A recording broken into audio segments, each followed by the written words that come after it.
Hello, people of the internet. My name is Preston. I'm the programmer here at Leafy Games.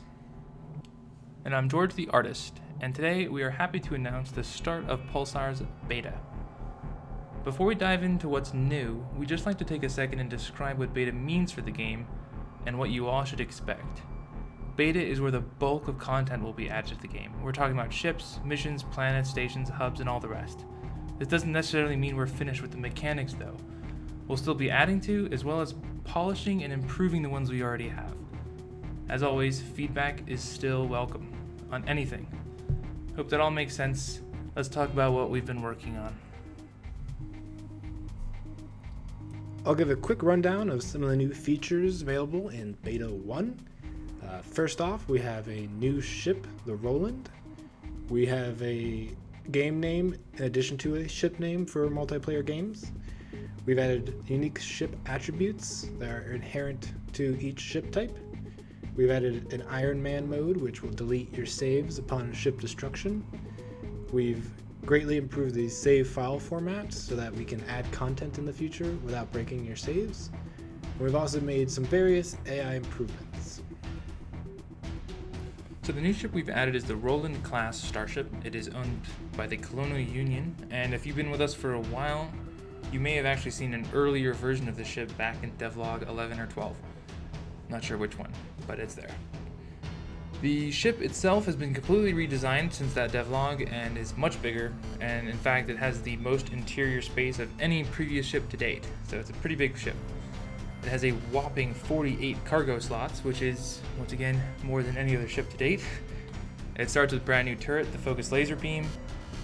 It is a very loud and big ship, so the EM signature, it's much easier to detect it. It is by no means a stealth vessel.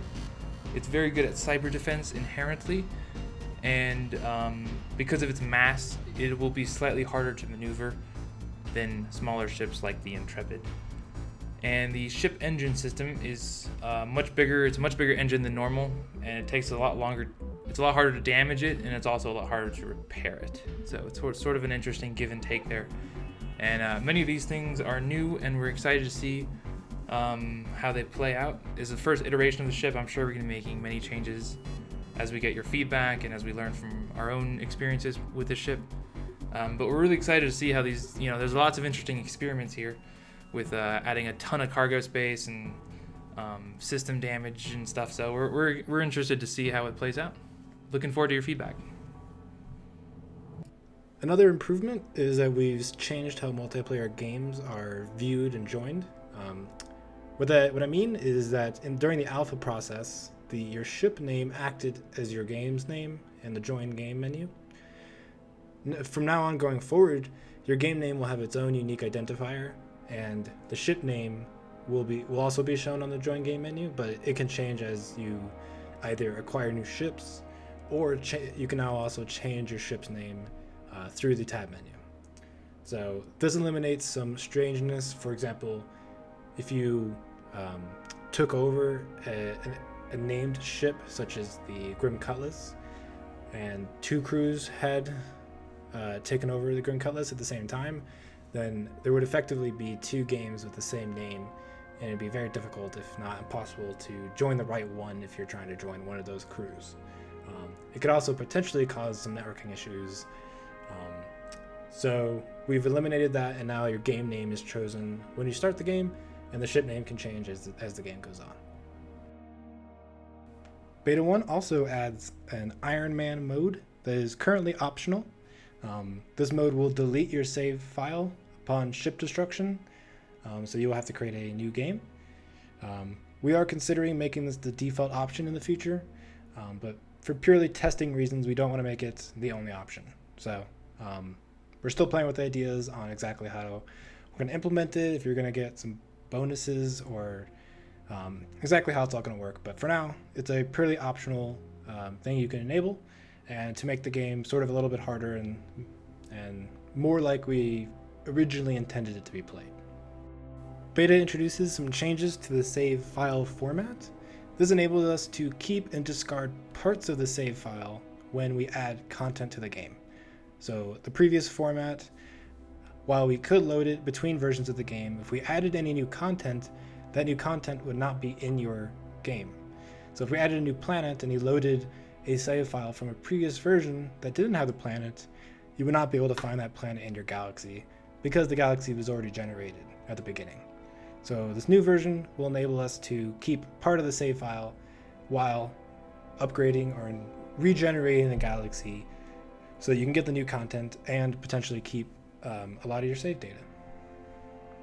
We've also been working on some of the improvements to class-specific AI. First, the pilot AI can now align the ship up to sectors when you're trying to warp.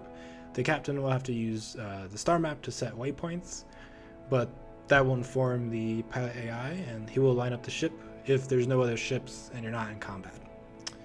The pilot AI has also had some general improvements done to hopefully better keep the ship pointed in the right direction and should improve the efficiency in combat of the pilot AI.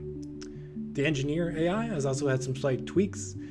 Specifically, the engineer AI will not turn on the ship shields through the ship startup panel when you're at green alert.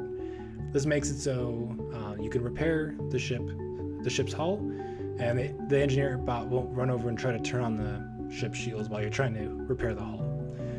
So those are just some small improvements. We're going to continue working on the AI, of course, going forward, but hopefully these will make things a little bit nicer. So that mostly covers what's in Beta 1. If you want to read all the changes we made, just check out the link in the description below to see the patch notes. I think we're hoping to get a little bit more in, but we ended up making a new trailer and some other marketing stuff, and that ended up taking more time than we anticipated. So yeah, unfortunately, that's just how it goes. We're looking forward to Beta 2 and your feedback from Beta 1. So yeah, please let us know what you think, and the usual. Hope you guys enjoy the new ship and all the other changes. Have a good one, guys. Bye. Have a good one. See you next time.